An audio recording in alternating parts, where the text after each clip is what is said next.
চলমান উত্তেজনা প্রশমিত করে ভারত পাকিস্তান হঠাৎই একটি পূর্ণাঙ্গ ও তাৎক্ষণিক যুদ্ধবিরতিতে সম্মত হয়েছে। আর এই ঘোষণাটি এসেছে স্বয়ং মার্কিন প্রেসিডেন্ট ডোনাল্ড ট্রাম্পের কাছ থেকে।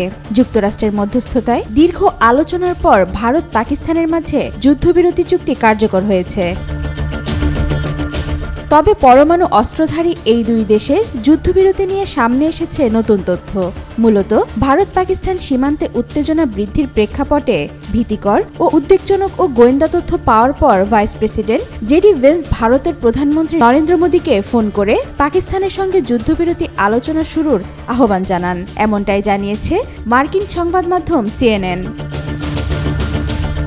দিন কয়েক আগেই ভারত পাকিস্তান ইস্যুতে যুক্তরাষ্ট্র নাক গলাবে না বলে জানিয়েছিলেন দেশটির ভাইস প্রেসিডেন্ট জেডি ভ্যান্স। তবে জেডি ভ্যান্সের সাথে পররাষ্ট্রমন্ত্রী মার্কো রুবিও এবং হোয়াইট হাউসের চিফ অব স্টাফ সুজি ওয়াইলস ভারত পাকিস্তানের মধ্যে চলমান সংঘাত ঘনিষ্ঠভাবে পর্যবেক্ষণ করছিলেন। সিএনএন জানায়, ভারত পাকিস্তানের মধ্যে সংঘাতের মধ্যেই শুক্রবার সকালে যুক্তরাষ্ট্র এমন কিছু গোয়েন্দা তথ্য পায় যা বিপজ্জনক পরিস্থিতির ইঙ্গিত দেয়। তবে সেই তথ্যের ব্যাপারে বিস্তারিত কিছুই জানায়নি হোয়াইট হাউস।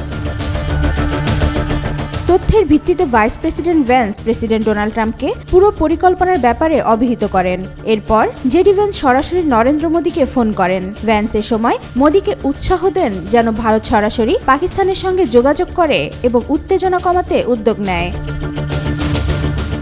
যুক্তরাষ্ট্রের ধারণা ছিল দুই দেশের মধ্যে কোনো ধরনের কূটনৈতিক আলোচনা চলছে না, তাই তাদের মূল লক্ষ্য ছিল দুই পক্ষকে আবারও আলোচনায় ফিরিয়ে আনা। ভ্যান্স এ সময় মোদীকে একটি শান্তিপূর্ণ বিকল্প পথের কথাও জানান। মার্কিন প্রশাসনের কর্মকর্তাদের মতে মোদীর সঙ্গে ভ্যান্সের সেই ফোনালাপ ছিল যুদ্ধবিরতির এই প্রক্রিয়ার একটি গুরুত্বপূর্ণ মোড়।